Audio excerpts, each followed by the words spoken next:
Hoorah!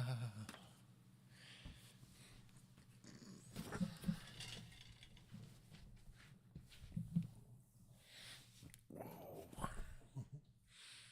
In the water will run. Oh. Hoorah!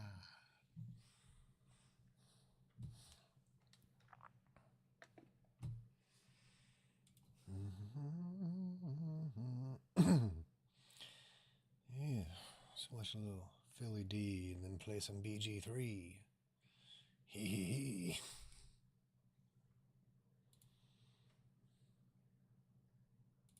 Out of touch or bad at math. With this week's contestant being Fox News host Jesse Waters. Because as you might have seen this week, he had a take that went very viral. Because he was on a podcast responding to the news that California just raised the minimum wage for fast food workers to $20 an hour. Which, if you're unfamiliar with the move, it applies to limited service restaurant chains with at least 60 locations nationwide. Though, of course, this is unaffected businesses are still probably going to feel pressure to raise their own wages to compete for labor. And all that is the general statewide minimum wage in California is $16.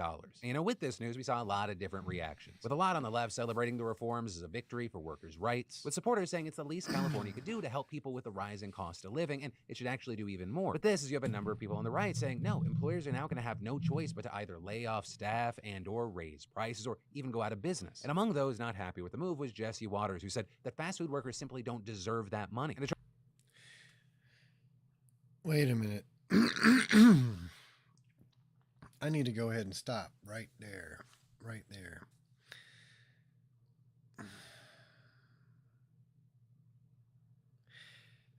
Think about what they're really saying. The people who preach capitalism, yay. Everybody should love capitalism. All those people, they're the ones going, well, if these 60 stores, if these 60 McDonald's restaurants raise their wages to $20 an hour, everyone will be forced to raise their wages, and everyone will be forced to lay people off and raise the price of their product.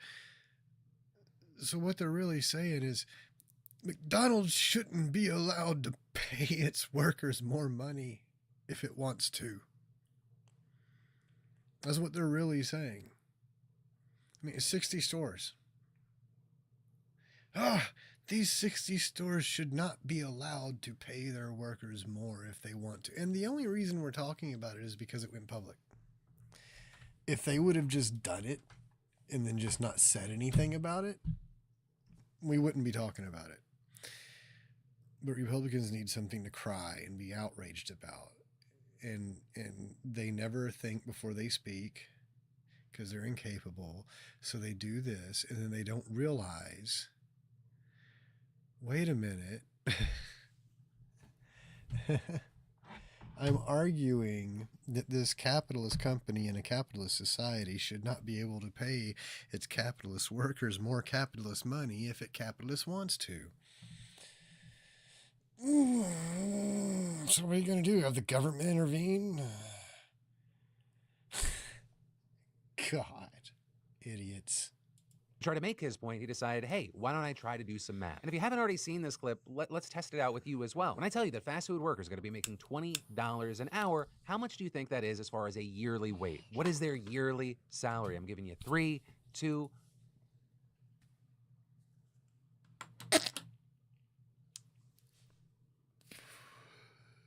$20 an hour, their yearly wage. So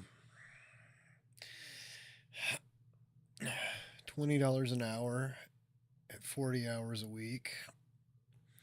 They're going to be making $800 a week times 52. So about 40.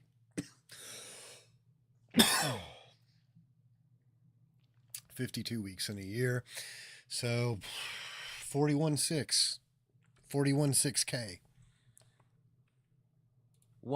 Here's Jesse Waters' take. You're very good at math, so see if you can do this in your head. You probably can. If you're making $20 an hour to work at a fast food restaurant, All right. Is that six figures? Are you making? No, No, making no. 40 grand. 50, 40 grand. 50 is just two exit and add a few zeros. Okay, so 40K a year. It's Jesse Boy a little off. Like in the same way as if a guy said he was rocking 10 inches, but Plus, you have to keep this in mind. So you're talking about 41.6 a year, right? And this is only in 60 stores. So in only 60 stores in a chain that has millions of stores, 60 of them are going to be paying their employees 41.6 a year. Okay. I mean, that's like teacher wages.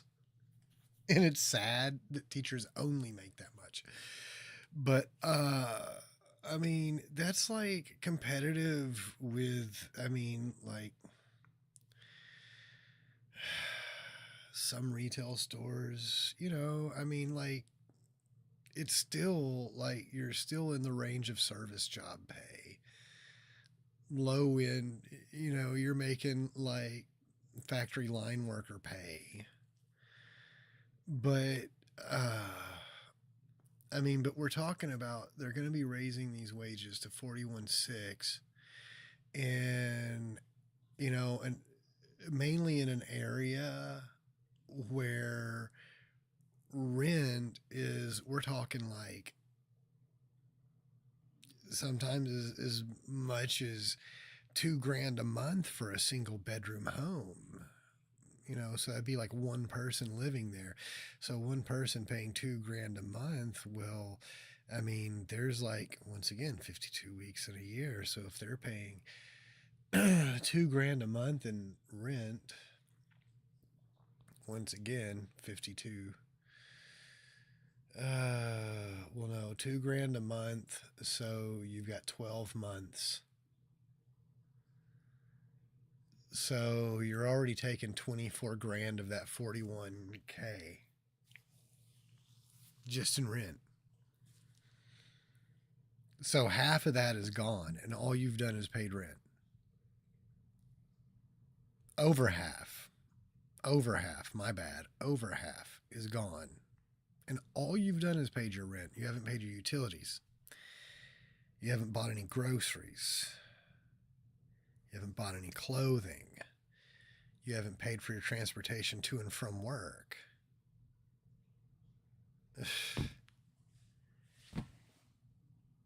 So once you go through all that in a place where most of these things cost way more than your average, like, you know, low-end Midwestern town, like around here, for example, gas averages around $3 a gallon. It goes up to about $3.79, goes down to about $2.79, fluctuates, so about $3.50 a gallon. But we're talking like in California, where gas is too much for the average person to drive.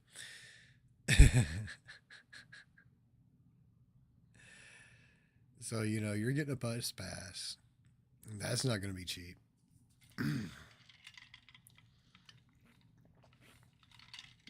You still haven't bought groceries. So, once again, Jesse Waters is an absolute moron, and he needs to apologize to his parents.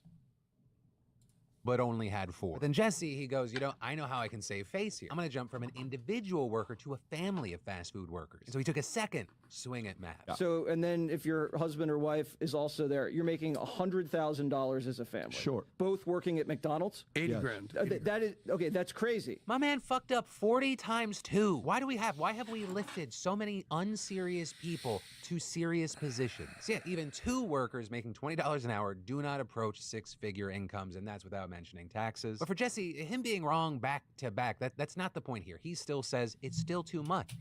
But once again, okay, let's say you've got a couple and they're both working full time, 40 hours.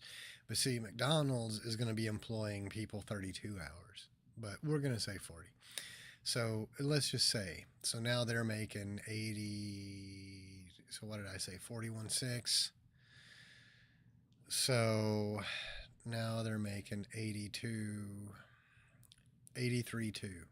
Okay, they're still paying $24,000 in rent, and that's all they've gotten in rent. And that's if they're living in one of the tiny little crappy where it's barely big enough for one person type apartments. So you're still, boom, 24 out the door, right off the bat. So what? Like almost a third of your pay? No, a little over. Between a third and a fourth of your pay flew out the door. And you still haven't bought anything else yet. Groceries, utilities. Ugh. People as stupid as Jesse Waters should not be allowed to hold jobs that pay more money than he is even capable of doing the math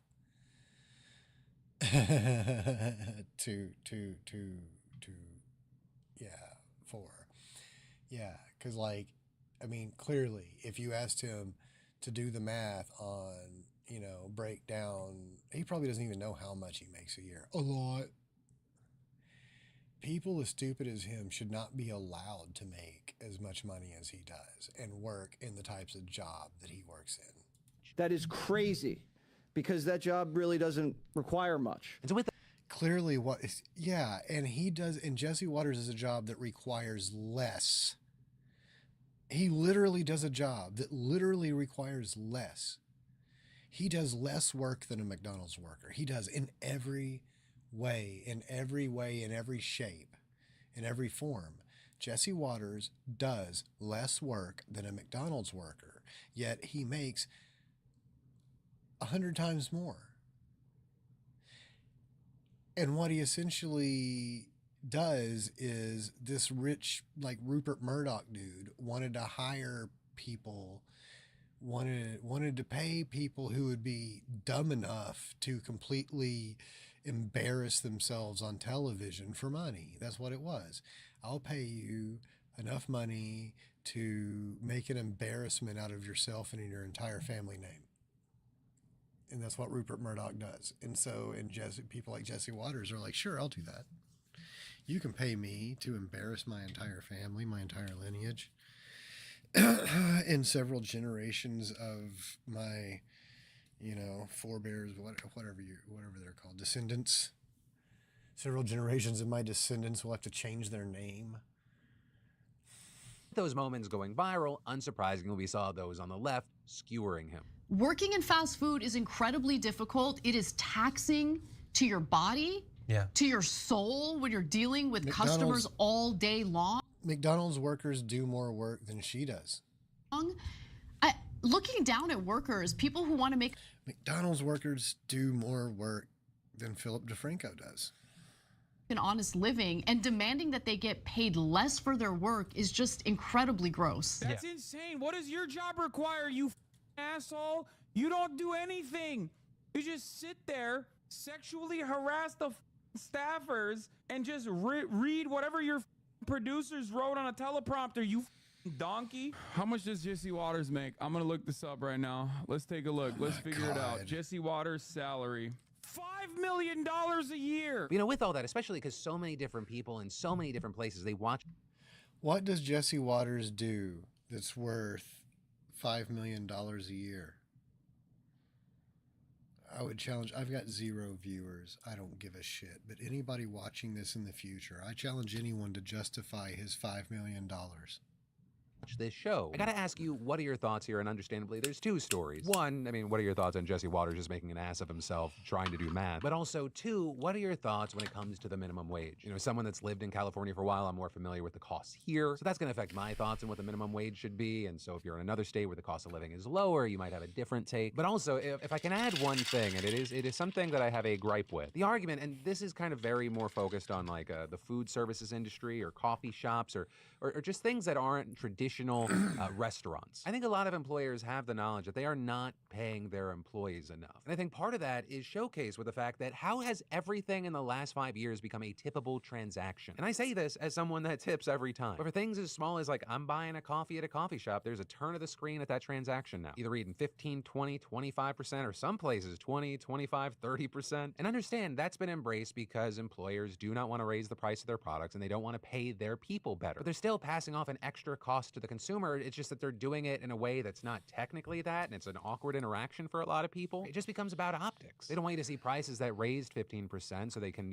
actually pay their employees a more livable wage, but you're still paying it. And then this is one of the wildest bits of news that you've probably never heard about. In Vietnam, a billionaire real estate tycoon just got sentenced to death for her role in the country's biggest ever fraud case, with the BBC describing this whole thing as the most spectacular trial ever held in Vietnam for one of the greatest bank frauds the world has ever seen. Right, and at the center of this, you have a woman by the name of Trong My Lan. She's 67 years.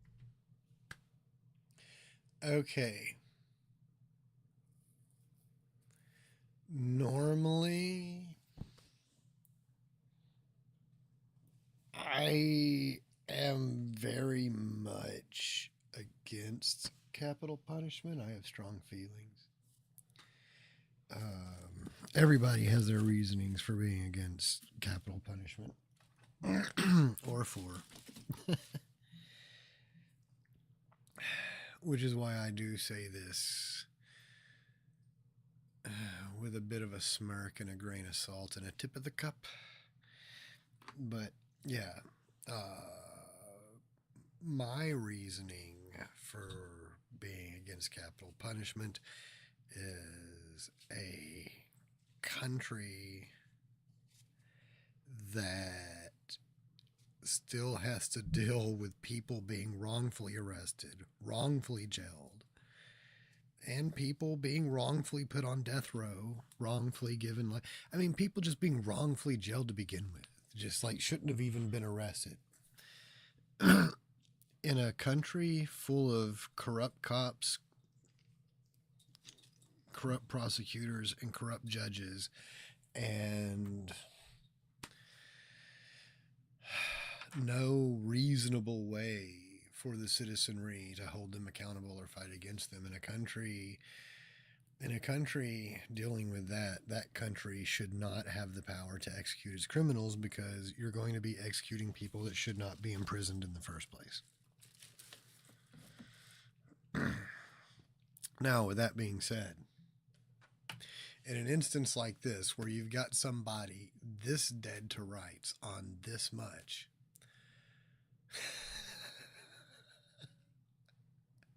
I find it hard to get real upset at their decision. And there's a part of me that goes, maybe the United States should consider adopting that policy and see what happens.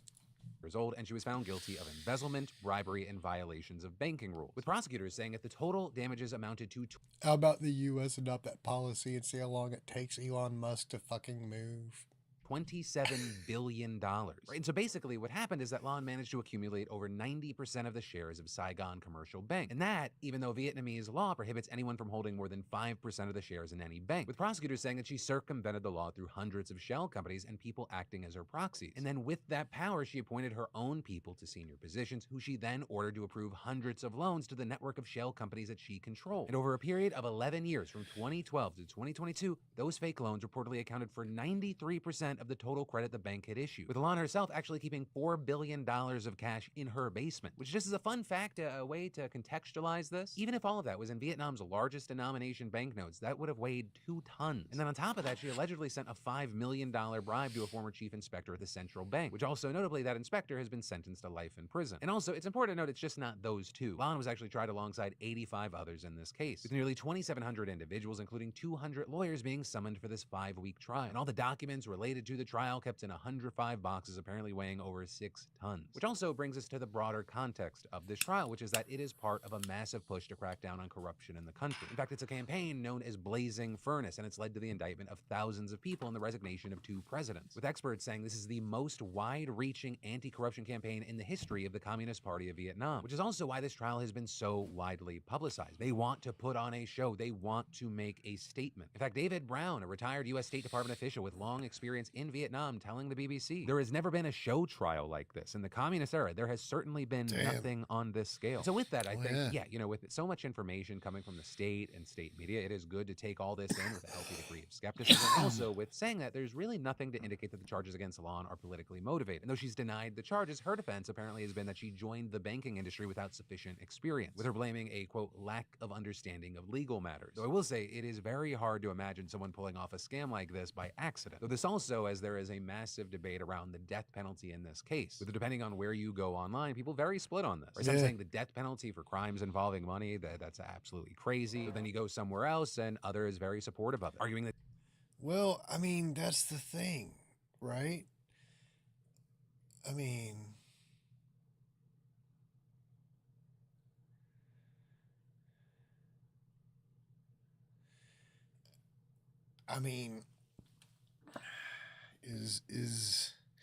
how is this unlike all the people saying, bring back the guillotine for the billionaires?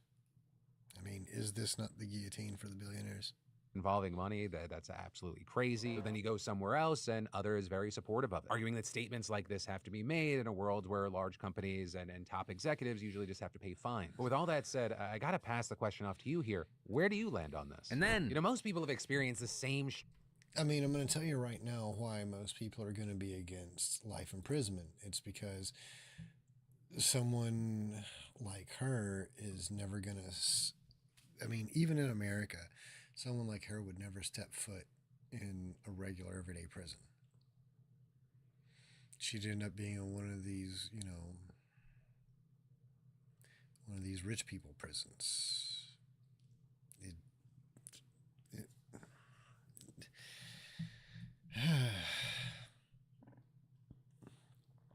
The punishment should fit the crime at some point. Point. For you, not your debt. And then. So like trying to mix oil and water. Most people assume that science and spirituality don't play well together, but it's not true. Today I want to tell you about research with the classic psychedelic psilocybin that's showing that under supported conditions, psilocybin can occasion mystical type experiences associated with enduring positive changes in attitudes, mood, and behavior. Right, so that is Roland Griffiths. He just passed away last fall, and he was probably the world's most famous researcher on psychedelic therapy, with his 2006 paper finding that psilocybin, the active ingredient in magic mushrooms, can, quote, induce mystical spiritual experiences that prompt positive changes in behavior and attitude that last several months. And it's arguably the reason psychedelic therapy is something we even talk about today, with places like the New York Times even noting in Griffiths' obituary that the paper wasn't just groundbreaking, it was mind-blowing, ushering in what many called a renaissance in psychedelic research. But now more recent reporting from the Times has given us reason to look at Griffiths' research and really the whole psychedelic renaissance that it spawned with a more critical eye. Because basically, the Times got their hands on the ethics complaint that was filed against Griffith before he passed away. And that coming from Matthew Johnson, who's another big name in psychedelic research who we've actually had on the show before, and who has also been a longtime colleague of Griffiths at Johns Hopkins University, with it alleging that Dr. Griffiths ran his psychedelic studies more like a New Age retreat center than a clinical research laboratory, acting like a spiritual leader and infusing the research with religious symbolism in order to steer volunteers towards the outcome that he wanted. And with all this, Joanna Kempner, a medical sociologist who reviewed the complaint for the Times, saying, these are serious allegations that need to be investigated. Now with this, to be clear, this is not about maligning Griffiths' memory or his work. In fact, some of the issues that we're going to touch on today were acknowledged by Griffiths himself. And it's also not to dispute a huge body of research showing that psychedelics have real potential for treating psychiatric disorders.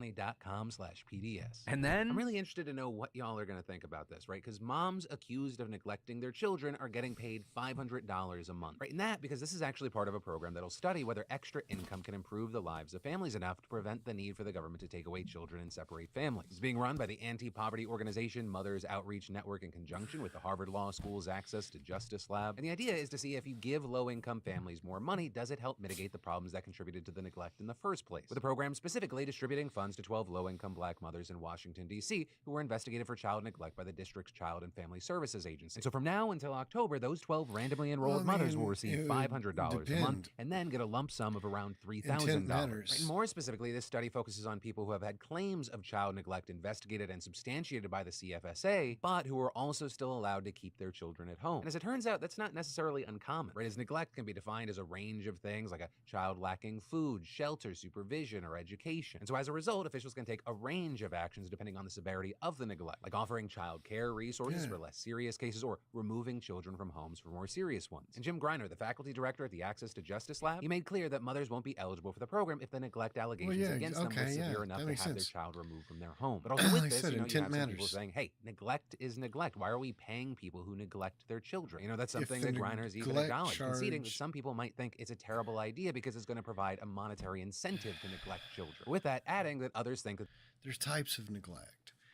If the neglect is like situational, environmental, if it's like a poor family struggling in poverty, and maybe the mother, because like some government housing is so strict and stupid, like you can't live there if you've ever been charged with any crime at all. And so like there'll be someone with like a stupid misdemeanor charge, maybe like possession of weed, and it's like, nope, you can't live here. So then, they're struggling, what have you, they end up homeless in a car. Oh, neglect, boom. Okay, well, the 500 will definitely help because that is the problem. the underlying problem is poverty, in which case providing money is a fantastic idea because it'll directly alleviate the problem. That was also echoed by Claire Anderson, a senior policy fellow at the University of Chicago's Chapin Hall, who told the Post, there's a societal narrative that child abuse and neglect is an individual action by an individual person doing harm to a child. But saying with that, the evidence shows us that policy choices are contributing significantly to the activation and deployment of child protective services in the lives of families. And Anderson, pointing to the fact that decades of research have repeatedly shown that families who have less access to money, housing, food, legal support, and other services are more likely to be investigated for child neglect. In fact, studies have found that an overwhelming 85% of families investigated by child protective services nationally, they had incomes that were below 200% of the federal poverty line. So, I mean, and there's some areas, and it's really worse in red states. When I say red states, I mean where it's like truly red states, where even like the business owners and everybody, like everyone in power and all that is like leans right and everything, right?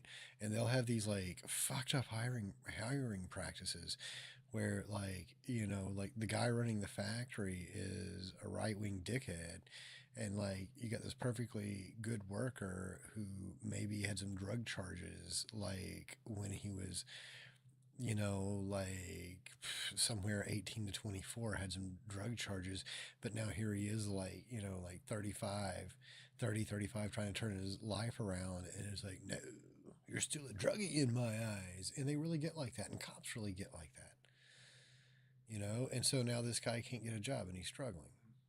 So $49,720 for a family of three. You even had the director of the CFSA emphasizing the huge role that poverty plays in the system, saying, I have no doubt that poverty plays a huge role in how most of the families come to CFSA's attention. You know, like with all things concerning poverty in the U.S., there are major racial disparities. For example, black children and families making up an outsized portion of people involved in the child welfare system. In fact, half of all black children experience a child protective services investigation by the time they're 18. And in D.C. specifically, CFSA data shows that a majority of the children served in their homes or in foster care during the first quarter of this year were black, which is why this program is specifically being applied to black mothers exclusively right now. Melody Webb, the executive director of Mothers Outreach Network, explained it. The system is penalizing families and taking children away from their homes for being poor. We also want to combat negative narratives about black women, black mothers in particular, whose children are involved in the system. So with this, you know, I think whatever results we see from this, it's going to be very interesting. Because as I often say, whoever first said mo money, mo problems is wrong. It's definitely more money, different problems. Because while anecdotal, I will say the times in my life where we had no money, right? I'm a trailer park kid. Those were the hardest of times. But with that said, I gotta ask, what are your thoughts on this study? And then in huge international news, you know, as Russia continues its war against Ukraine, this much smaller country is finding itself in desperate need of troops. In fact, so much so that Ukraine's parliament just passed a new law amending how the draft works, who's eligible, and the penalties for draft dodgers. With lawmakers having discussed this law for months, also dragging their feet on this issue, and that's likely because they knew that it would be extremely unpopular. But seemingly, they've been spurred spurred into action after military commanders came to speak to them this week. And during those speeches, lawmakers learned just how bad the situation in Ukraine's east really is. Because over there, Russian troops outnumber Ukrainian ones 10-1. And in some of the lucky parts, it's just 7-1, which is just too major of a difference, and it makes anything more than just desperately holding on to territory impossible. And the military pretty much said all of that bluntly. With this, President Zelensky still has to sign the law, which he is expected to do, although he was probably hoping that other measures would have been enough. Because the law had already been changed once to lower the draft age to 27, and then Zelensky used other emergency measures to drop it again to 25 temporarily, with now this new law making that a permanent fixture and giving other mechanisms to lower the age again if needed, which most military commanders want. But also with this,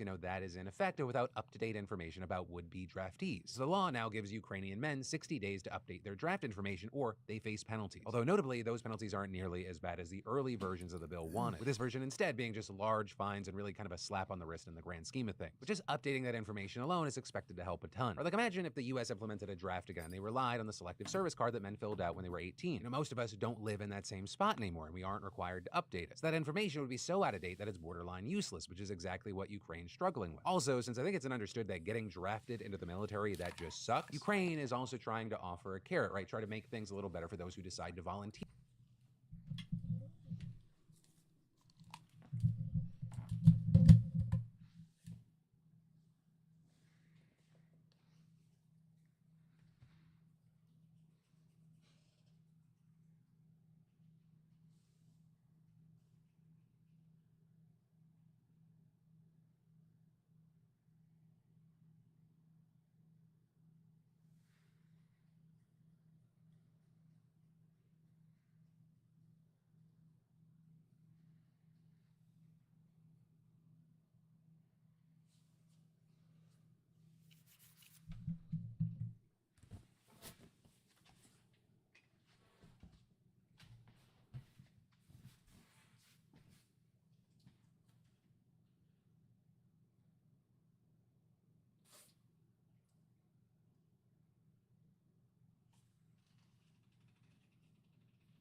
Here instead, by 1, raising their pay, and 2, also making this an option for some convicts. Although notably, that is not expected to move a massive number of people. Also something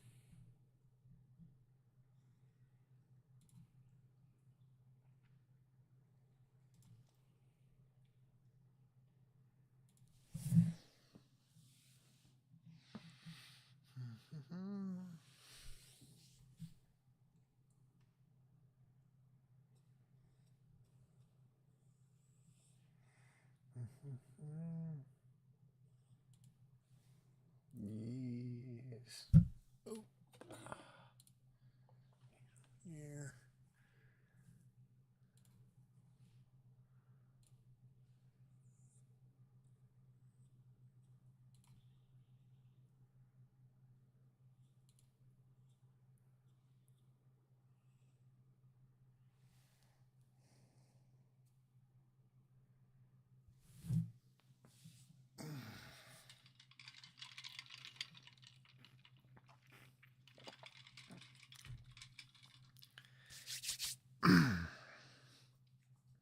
Puppy.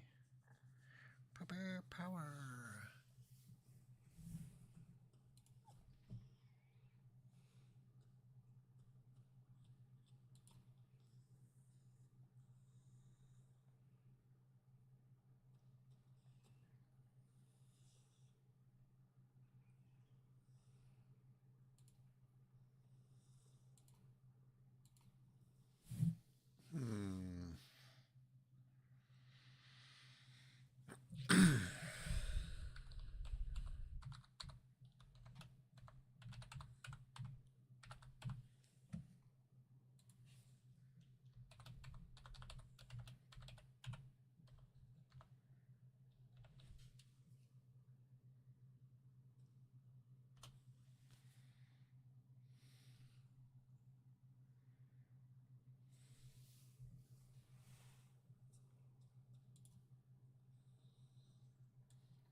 I could have sworn.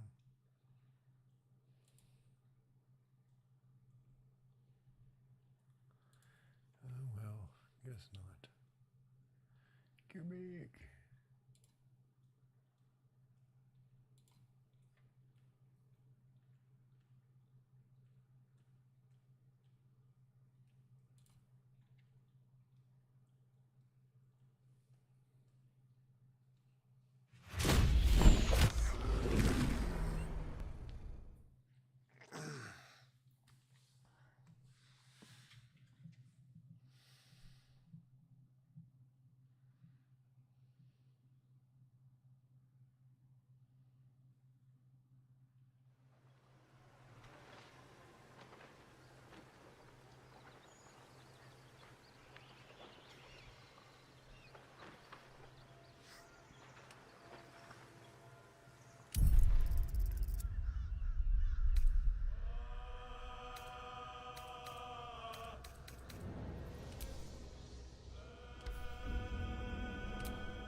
So